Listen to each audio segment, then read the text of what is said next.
Hello everyone, welcome to YouTube channel. Friends, इस वीडियो में हम बात करेंगे यूपी टीईटी के फॉर्म में सीजीपीए से मार्क्स कैसे फिल करेंगे, क्वालिफिकेशन डिटेल्स में और एसेंशियल क्वालिफिकेशन डिटेल्स में। जो यहाँ पर टोटल मार्क्स और मार्क्स ऑप्शन डालने का ऑप्शन है। यहाँ पर अगर आपका रिजल्ट सीजीपीए में आया है तो फिर आप टोटल मार्क्स और मार्क्स ऑप्शन कैसे फिल करेंगे, इसकी पूरी जानकारी आपको इस वीडियो में मिलने वाली है। बहुत ध्यान से वीडियो को देखिएगा। देखिए यहाँ पर क्लियर लिखा है, if your marksheet show CGPA please convert it to percentage using board university formula. यानी अगर आपकी यूनिवर्सिटी में सीजीपीए पैटर्न लागू है, आपका रिजल्ट सीजीपीए में आ रहा है, तो आपको सीजीपीए को परसेंटेज में कन्वर्ट करना है अपनी यूनिवर्सिटी के फॉर्मूले से। कैसे? यूनिवर्सिटी का फॉर्मूला क्या होता है? या तो होता है 10 या फिर 9.5।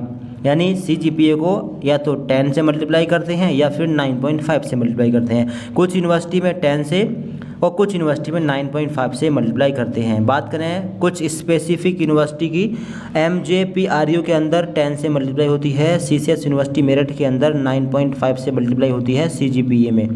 ठीक, बाकी आपकी कोई और यूनिवर्सिटी हो तो अपनी यूनिवर्सिटी में या कॉलेज में एक बार पता कर लेना। आप फॉर एग्जांपल आपका सीजीपीए आ गया 6.60, तो इसको आप मल्टीप्लाई करेंगे अपनी यूनिवर्सिटी के फॉर्मूले से। अगर 10 है आपकी यूनिवर्सिटी में फॉर्मूला मल्टीप्लाइंग फैक्टर, तो 10 से मल्टीप्लाई करें तो 66% आपकी बन जाएगी।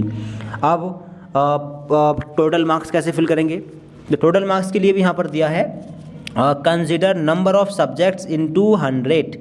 अगर सेमेस्टर पैटर्न से आप लोगों ने अपना कोर्स किया है तो पहले सेमेस्टर से लेकर छठे सेमेस्टर तक के जितने भी सेमेस्टर हैं सभी सेमेस्टर की मेजर और माइनर और वोकेशनल सब्जेक्ट को ऐड करके पता करिए कितनी सब्जेक्ट बननी है। पहले सेमेस्टर, दूसरे सेमेस्टर, तीसरे, चौथे, पाँचवें, छठे, सभी सेमेस्टर में सब्जेक्ट कितनी बननी है, कौन कौन सी? मेजर, माइनर और वोकेशनल। ठीक है, ये 3 तरह की सब्जेक्ट को आपको काउंट कर लेना है। जो क्वालिफाइंग सब्जेक्ट है को करिकुलर वाली, उसको काउंट नहीं करना है। ठीक है, उसके पासिंग मार्क्स ऐड नहीं होते हैं उसमें। ठीक है, तो major, minor, vocational subject add कर लेना। लगभग ये कितनी बनेंगी? या तो बनेंगी ये 26 या बनेंगी 24। ठीक है, इतनी बनेंगी लगभग। बीए में, बीएससी में थोड़ी कम ज़्यादा बन सकती हैं, तो अपना ठीक है आप देख लेना। मान लीजिए आपकी सभी सेमेस्टर मिलाकर बनी 26 सब्जेक्ट, 26 को 100 से मल्टीप्लाई करेंगे तो मैक्सिमम मार्क्स निकल आया आपका 2600।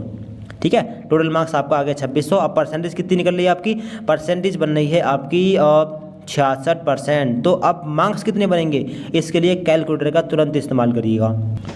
तो देखिए पूर्णांक कितने का है? 2600। ठीक है, यानी टोटल मार्क्स कितने का है? 2600। और हमें परसेंटेज कितनी प्राप्त हुई है?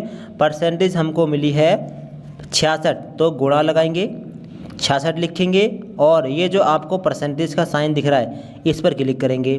ठीक है, और इक्वल टू कर देंगे। आपके मार्क्स यहाँ पर काउंट होकर आ जाएंगे। कितने मार्क्स आए? 1716।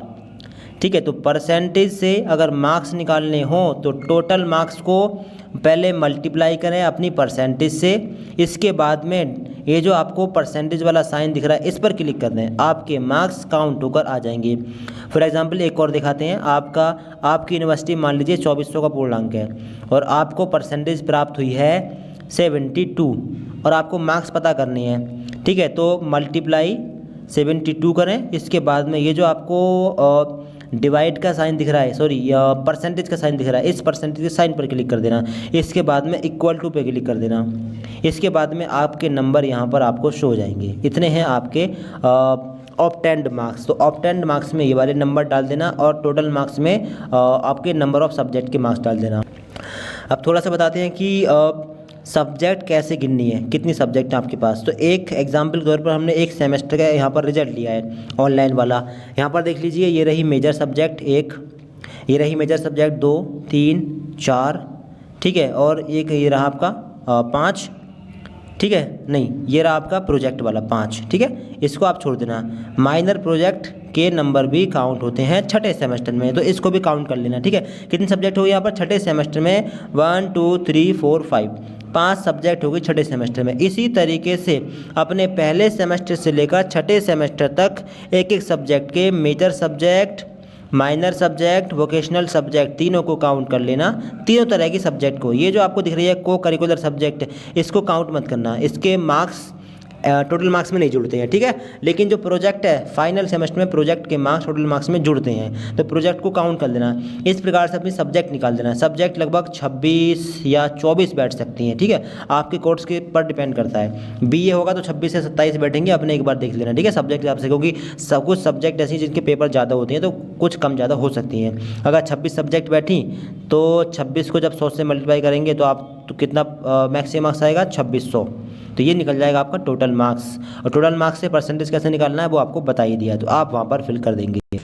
अब यहाँ पर ये जो आपको दिख रहा है मार्क्स ऑब्टेंड, तो यहाँ पर जो आपने मार्क्स निकाले हैं परसेंटेज से वो यहाँ पर डाल देंगे, ठीक है, जितने भी आए थे। और टोटल मार्क्स में सब्जेक्ट से 100 की मल्टीप्लाई करके जितने बने हैं वो यहाँ पर डाल देंगे। परसेंटेज इधर दोबारा से काउंट होकर आ जाएगी।